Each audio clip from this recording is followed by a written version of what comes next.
네, 안녕하세요. 경제의 시선입니다. 오늘은 어, 한 경제학의 시초이자 또 가장 유명한 경제학자인 애덤 스미스를 한번 알아보는 콘텐츠를 준비해 봤는데요. 한 대략적으로 한 10분 이내로 어떻게 될진 모르겠지만 간단하게 한번 소개해 보는 시간을 가져보도록 하겠습니다. 일단은 애덤 스미스라는 학자의 어떤 이론적 내용을 알기 전에 애덤 스미스가 어떤 인생을 살았는지 한번 확인을 해 보도록 하겠습니다. 애덤 스미스는 1723년 6월 5 일에 스코틀랜드 커틀디에서 했다고 알려져 있는데요. 어 스코틀랜드에서 커틀디 버러스쿨에서 중등 교육을 받고 이후 1937 년에 커틀디 고향을 떠나서 글래스고 대학을 입학하게 됩니다. 이 글래스고 대학은 뒤에서도 애덤 스미스의 인생 전반에 영향을 많이 미친 학교라고 할 수 있는데요. 글래스고 대학에 입학해서 3년 동안 교육을 받다가 장학금을 받을 기회를 얻어서 그 장학금을 가지고 옥스퍼드 대학교, 베일리얼 대학교에 들어가게 됩니다. 그 옥스퍼드 대학교에서 이제 원래는 애덤 스미스가 신학자가 되려고 했다고 하는데요. 그 그러나 이제 옥스퍼드 대학교 신학 교수들이 성실하지 못한 태도를 가지고 있었고 그 옥스퍼드 대학교에서 철학자 흉을 만나게 되는데 이 흉의 영향으로 성직자를 포기하게 됩니다. 만약에 이때 애덤 스미스가 성직자의 꿈을 포기하지 않게 된다면 뒤에 나올 이제 도덕 감정론이나 국부론 이런 유명한 저서들이 없었을 수도 있겠죠.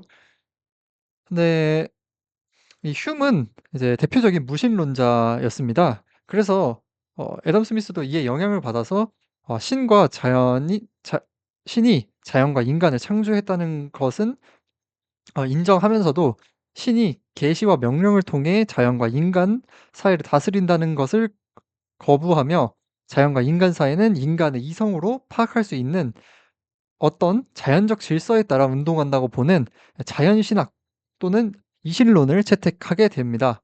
이러한 이론을 배경으로 스코틀랜드로 돌아와서 스코틀랜드 계몽주의 운동을 진행하게 됩니다. 이후 어 글래스고 대학에 교수로 임명받게 되어서 원래는 논리학 교수로 임명받았으나 다음 해에 도덕 철학과 주임 교수가 사망하게 되면서 그 자리를 이어받아 12년 동안 도덕 철학 강의를 진행하게 됩니다. 그런 도덕 철학 강의를 기반으로 해서 예 애덤 스미스의 두 개의 유명 저서 중 첫 번째 저서인 이제 도덕 감정론을 발표하게 되는데요. 이 도덕 감정론에 대한 내용과 국부론에 대한 내용은 뒤에서 더 자세하게 설명드리도록 하겠습니다. 이후 글래스고 대학의 부총장도 되었다고 합니다.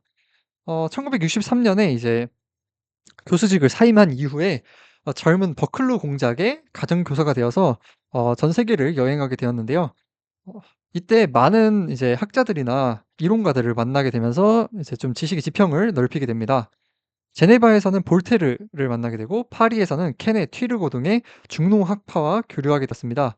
이러한 이론 교류를 토대로 다시 스코틀랜드로 돌아와서 1967년 5 월부터 73년 4 월까지 코콜드에서 국부론을 작성하게 됩니다. 이후 76 년에 국부론을 발간하게 되었고요. 근데 이 해에는 이제 평생 친구였던 휴이 사망하게 되면서 이제 굉장한 슬픔에 빠졌다 이렇게 알려져 있습니다. 1778 년에 스코틀랜드 관세청장이 되어서 이제 이후 계속 관세청장 일을 역임하다가 1787년 글래스고 대학의 총장이 되었고 1790 년에 사망하게 되었습니다. 재미있게도 애덤 스미스는 이제 도덕 감정론과 국부론 중에서 우리가 익히 알기로는 국부론이 더 하지만 이제 도덕 감정론에 더 애정을 많이 쏟았다고 합니다. 그래서 이제 사망 묘비에는 이제 도덕 감정론과 이제 국부론을 작성한 이제 애덤 스미스가 이렇게 사망했다 이런 식으로 적혀져 있는데 이 도덕 감정론이 먼저 적혀 있다 이렇게 어 알려져 있습니다. 그래서 애덤 스미스의 사실 인생 그리고 애덤 스미스의 학자 인생은 이제 이 두 가지의 결작으로 정리가 될 수 있는데요. 바로 도덕 감정론과 국부론입니다. 그래서 이 두 가지의 어 이제 저서들을 좀 더 구체적으로 어떤 내용을 담고 있는지 확인을 해 보도록 하겠습니다. 일단 그전에 이제 국부론과 도덕 감정론을 작성하게 된 당시 시대의 배경을 한번 알아보도록 하겠는데요. 당시 시대는 근대 상업사의 시기입니다. 이때는 이제 사회가 인간의 욕심과 이기심을 동력으로 움직인다라고 파악을 했는데요. 그래서 학자들은 굉장한 이제 좀 걱정과 이제 의문을 가지게 됩니다. 결국 '이기심과 욕망을 제어하지 못해서 이 사회가 파멸로 이어지는 것이 아닌가.'라는 생각을 가지게 되는데요. 그래서 학자들은 이걸 이제 판단하게 되 어떻게 될지 판단하게 되는데 세 가지 정도의 주장이 있었습니다. 먼저 "인간 내부에 이기심을 막을 수 있는 힘이 남아 있다."라는 주장이 있는데요.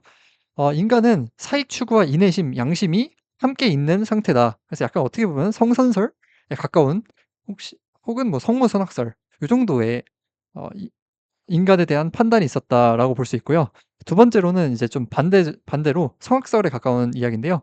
공공의 목적을 위한 외적 강제력이 필요한 상태인데요.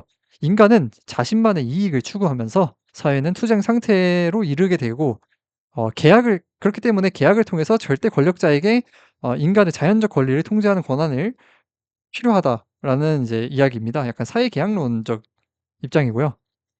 마지막으로는 이제 쪼금 이 두 가지와 약간 반대되진 않고 약간 예외적 주장인데요. 베나드 맨더빌의 벌의 우화라는 저서에서 이제 "사회에서 절도가 있어야지 자물쇠와 열쇠를 구매한다. 그래서 절도가 사라진다면 자물쇠와 열쇠를 만드는 업자들은 실업자가 되게 된다. 그래서 이 사회는 결국에는 이러한 이제 어떻게 보면 이제 이기심과 이제 욕심들이 있어야만 하는 상태이다."라는 이제 이야기를 하게 됩니다. 그러면 애덤 스미스는 이 사회를 어떻게 평가하고 사람들에 대해서 인간에 대해서 어떻게 평가를 하였는가? 이제 애덤 스미스는 "사람에게는 동감이라는 감정이 있다."라고 이야기를 합니다.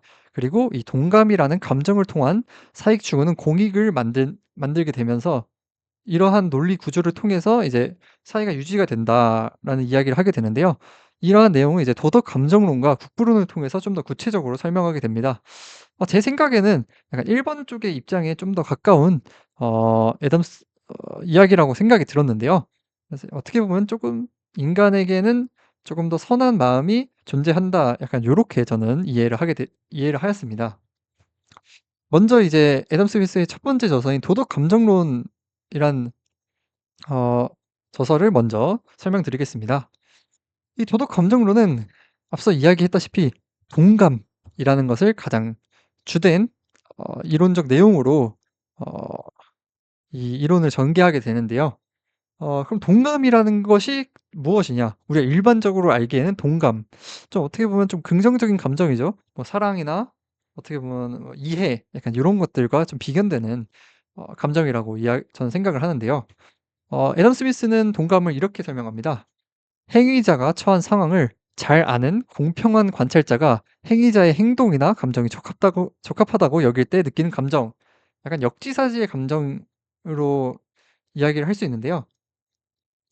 어 그러니까 약간 좀 다른 사람의 행동을 보면서 '아 저게 적합하다. 아니다. 아 적합하다고 느끼면 이게 약간 동감한다.' 약간 요런 식으로 저는 이해를 했습니다. 그래서 이런 동감의 감정을 가지고 이제 사람들은 타인에게 인정을 받으려는 욕구가 강해지고요. 그래서 이를 통해서 일반 규칙이 마음속에 새겨지게 된다고 합니다. 근데 이러한 내용은 좀 국부론의 내용과 반대되는 내용이라고 생각할 수 있을 것 같습니다. 생각하게 됩니다. 이 국부론에 대한 내용을 아직 이야기하지 않았지만 좀 간단하게 설명드리지만 국부론은 좀 "사적 이익을 추구하게 된다면 공익을 추구하게 된다." 약간 이런 식의 내용인데요. 그래서 국부론이 좀 이기심을 중심으로 이야기하는데 '동감은 이와 좀 반대되는 것 아닌가.'라는 이제 비판이 있었는데요. 이를 좀 도덕 감정론에서는 간단하게 설명합니다. 동감은 이타심과 인내심만을 이야기하는 것이 아니라 네 가지의 주된 어 덕 동감을 얻을 수 있는 덕이 있는데 이게 자기 통제, 인내심, 정의, 신뢰가 있습니다. 여기서 이제 신뢰가 가장 한데요. 이 신뢰란 자기 이익을 신중하게 추구함을 내포하는데 이는 남을 해치지 않는 정당하고 적절한 사익 추구는 타인의 동감을 받을 수 있는 행동이라는 것을 의미하게 됩니다. 그래서 결론적으로 국부론의 사익 추구는 이 동감과 반대되는 개념이 아니라 이 동감을 추구할 수 있는 덕 중 하나인 신뢰를 기반으로 한 것이라고 할 수 있습니다.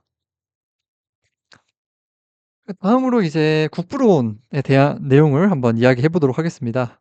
국부론 하면 바로 손이죠. 네. 보이지 않는 손입니다. 이제 국부론에서 가장 이제 중요하게 이야기하는 이제 이 보이지 않는 손을 통한 사회의 이제 어떤 흐름을 우리가 일반적으로 알고 있는데요. 국부론은 말 그대로 사실은 국부에 대한 이야기입니다. 좀 더 간단하게 설명하자면 일단은 북부론의 이제 주된 논리 구조는 우리가 저녁을 기대할 수 있는 것은 인내심 때문이 아닌 자리심, 요건 신뢰입니다. 때문이다. 인류의 때문이 아니라 그들의 자기의 및 이익에 따른 것이고 인간이 동감의 범위 내에서 자기 이익을 추구한다면 이는 공익으로 이어지게 되고 이는 보이지 않는 손이 인도한 것이다라는 것이 이제 좀 주된 논리입니다. 근데 이제 국부에 대한 이야기가 이제 없죠. 이제 국부에 대한 이야기로 좀 더 넘어가 보자면 이제 국부로는 중상주의를 굉장히 강하게 비판을 하고 있습니다. 그건 이제 국부에 대한 관점의 차이에서 좀 기반한다라고 생각하는데요. 국부는 그래서 무엇으로 이루어지는가? 중상주의는 국부를 이렇게 설명합니다. 국가가 가지고 있는 금과 은의 수. 그래서 이제 수출은 많이 하고 수입은 적게 하는 이제 보호무역주의를 이제 진행하면서 어 금과 은의 수를 늘려야 한다라는 주장을 이야기하게 되는데요. 그러나 애덤 스미스는 이와 좀 반대되는 이야기를 하게 됩니다. 국부란 국가가 생산하는 생산물의 합이며 결국에 노동이 국부이며 중상주의 및 보호무역주의는 무의미하고 자유무역주의를 통해서 이제 국부를 늘려나가야 된다. 이런 식으로 이야기합니다. 그렇다면 그 국부를 늘릴 수 있는 방법은 무엇이 있는지 이제 또 애덤 스미스가 국부론에서 설명을 하게 되는데요. 네, 국부는 결국엔 노동인데 그럼 노동은 어떻게 증가시킬 수 있는가? 두 가지의 방법이 있다고 합니다. 먼저 노동의 질을 상승시키는 방법. 우리가 일반적으로 아는 이제 분업을 통해서 이제 핀을 예시로 이야기를 하는 것을 아는데 어 한 명의 이제 핀을 만드는 사람이 전 하나의 핀을 완전하게 만들려면은 이제 막 핀을 이제 얇게 피고 뭐 자르고 구멍을 뚫고 이제 뾰족하게 만들고 이런 과정을 다 해야 되지만 이걸 분업을 하게 된다면은 그냥 얇게 피는 사람 그리고 구멍을 뚫는 사람, 자르는 사람 그리고 뭐 매끄럽게 만들고 뭐 날카롭게 만드는 사람 이렇게 나눠서 하게 된다면 훨씬 일의 효율이 늘어나고 사람들이 자기 일에 대한 이제 능력이 더 빠르게 증가하기 때문에 훨씬 생산량이 늘어나게 된다라는 이야기를 하게 됩니다. 이것은 이제 지금까지도 굉장히 유용하게 사용할 수 있는 이론이라고 할 수 있고요. 두 번째로는 이제 유용한 노동자 수를 증가하거나 자본을 증액하는 뭐 투자를 통해서 자본을 증액하는 방법이 있다고 합니다. 네. 이렇게 국부론에 대한 내용도 간단하게 정리를 해 봤는데요. 그럼 애덤 스미스는 무조건적인 자유를 이야기하는가? 자유무역을 중요시하죠, 애덤 스미스는. 근데 이것은 아닙니다. 우리가 애덤 스미스를 잘못 오해하고 있는 가장 큰 지점이 무조건적인 자유 그리고 작은 정부 그리고 아예 규제를 하지 말아야 된다 요런 것들인데요. 애덤 스미스는 이제 저서들에서 정당하고 적절한 신뢰에 따른 사익 추구는 긍정하나 기득권의 부정한 사익 추구는 비판하게 됩니다. 작은 정부가 이제 여기서 나오는 것인데요. 작은 정부 또한 위에 이제 기득권의 부정한 사익 추구를 방지하기 위한 수단이라고 할 수 있습니다. 만약에 큰 정부가 들어서게 된다면은 큰 정부가 이제 뭐 정경유착이라든가 이런 수단들로 이제 부정한 사익 추구를 할 수 있는 경향성이 강해지기 때문인데요. 근데 이제 작은 정부 주장으로 인해요. 신자유주의가 애덤 스미스 주장을 사용하게 됩니다. 그러나 이 신자유주의는 이제 규제나 이런 것들을 다 철폐하고 아예 시장에 모든 것을 맡겨야 된다라는 것을 의미하는데요. 오히려 애덤 스미스는 규제가 좀 필요하며 독점과 같은 시장 왜곡을 막아야 된다고 말합니다. 그래서 어떻게 보면 신자유주의와 완전하게 동일시될 수 없는 주장인 것이죠. 그래서 저는 애덤 스미스 이렇게 일생과 이론들을 이제 보면서 참 애덤 스미스에 대한 평가를 어 더 크게 상승시켰는데요.